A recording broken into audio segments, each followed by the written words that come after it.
Hola amigos, bien o qué. Feliz noche desde Medellín. Otro día muy ocupado, pero ya todo bien. Entonces hoy es día 19 con este proyecto, Day 19. Y casi como ayer, otra ronda con practicar con verbos, otros tenses por el pasado, especialmente hoy. Un poco confundir, pero poco a poco avanzado. Entonces hoy quiero compartir aquí mi blog de hoy. Pues este blog toca con los temas, con este proyecto en total, cómo puede mantener su, como dice, su estado de felicidad durante este tiempo de estudios.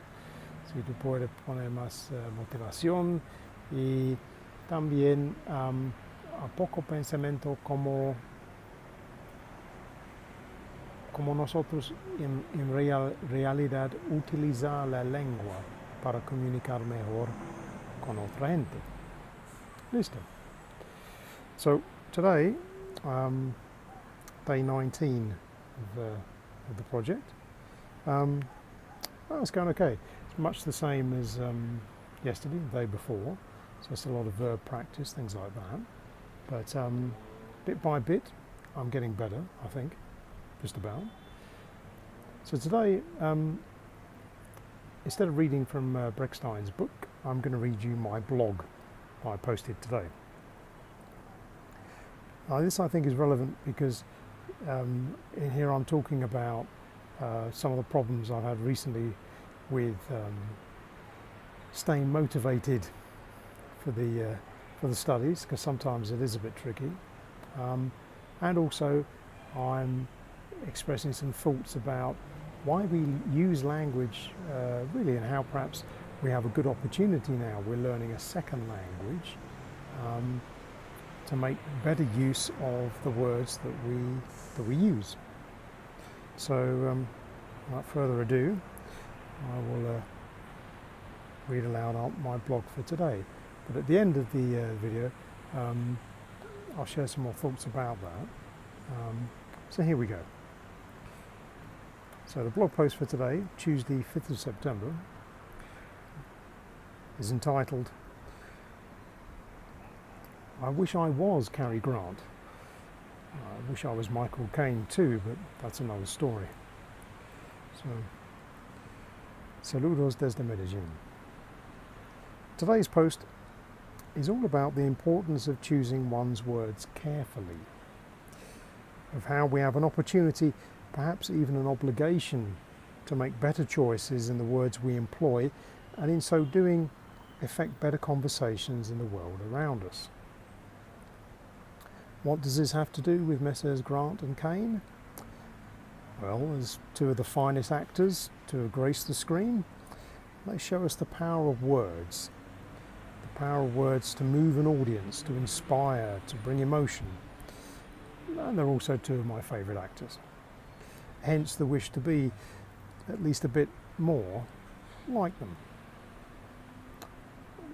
But you may ask, how though does this fit in with your life in Medellin, Graham? Well, how indeed. It's like this. I'm now 18 days into my 90-day fluency challenge, which I'd like you to know. So in the spirit of shameless self-publicity, I'm now documenting this on my YouTube channel, which we're watching now. Anyway, so it's almost 3 weeks into the study, and I'm faced with a daily list of ever more verbs and even more numerous changes. I mean, really, 2 verbs for to be? What would Shakespeare have said of this? So as you may guess from the tone, dear reader, progress has been a little slow. But despondent? Never. Taking my lead from Albert Camus' essay, I look at this task not just as the rock to be rolled up the hill, the nightmare toil that Sisyphus is condemned to in his eternity, but rather, as Camus reflects, from the top of the hill, he, Sisyphus, is afforded a rest while he follows the rock back down the hill to start again. Freed momentarily from his burden, he can enjoy the view before he starts back uphill. So in this way, while the repetition of verbs, tenses, numberless conjugations and prepositions do often feel like a very large rock to be pushed about, later in the day, when I can at last answer a question without mistakes, or when I properly understand what was being said, then in these moments I am back at the top of the hill, free from the burden and able to enjoy the view of understanding. So, as I now understand, motivation and perseverance depends a lot on your point of view. There is more to gain from the journey uphill in the end, even if view is fleeting. So, having convinced myself of the worthwhile aspect of my studies, I also reflected on what an opportunity we have as learners of a second language to use language to alter our worldview. But how? And this is where I was inspired by Cary Grant.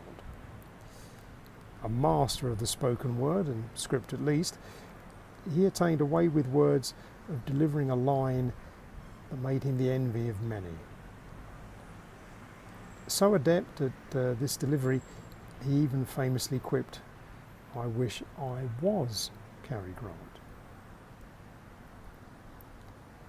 So because we each have the chance to be truly selective in what words we are studying, unlike when we were children, learning our first maternal language, just learning and repeating all the words we heard, now as grown-ups, we can be more selective because we have more specific reasons and motivations to learn the second language, be it job, travel, or challenge, etc. So the point is, we have more conscious control over what we are listening to or reading. We can then focus our attention onto particular aspects of the new language and ignore others. And this selection is firstly necessary to allow us, the second language learners, to accelerate our learning to gain a working competency in the new language. We simply don't have the time we did as children to learn all the words. But of this necessity comes a new opportunity, since we must focus on only some words to begin with, and also because we can, as adults, predict what type of words we may need for given situations we will face. So we can pre-select the words we will need to know to succeed in any given situation. We can, in effect, write our own best script within the limitations of our new language. And even if our vocabulary is limited, we can still star in the scenes of our choosing. So as a fan of movies from Hollywood's golden age, I have always enjoyed the peerless timing and fluidity of Cary Grant's movies. The so-called screwball comedies like The Awful Truth, Bringing Up Baby, The Grass is Greener, and my personal favourite, People Will Talk from 1951. You just can't beat the dialogue. Now this is a challenge to replicate perhaps, but it does prove that with the right words, the apt riposte, these can truly help us to navigate the conversations we need to have, and more importantly, to gain better, more positive results from those conversations. So as we prepare for our performance as speakers of a new language, we should, I think, picture ourselves more in the mould of Cary Grant and let the prepared lines help us to a star performance. So there we go. That's my blog for today. I hope you enjoyed it. Now I know with the link on YouTube, to actually link up the link to the blog is a bit tricky. So if you'd like to know more, or you'd like to see the full script, the transcript of the blog, déjame saber en los comentarios. Send me an email, and I will happily send you the link to the blog.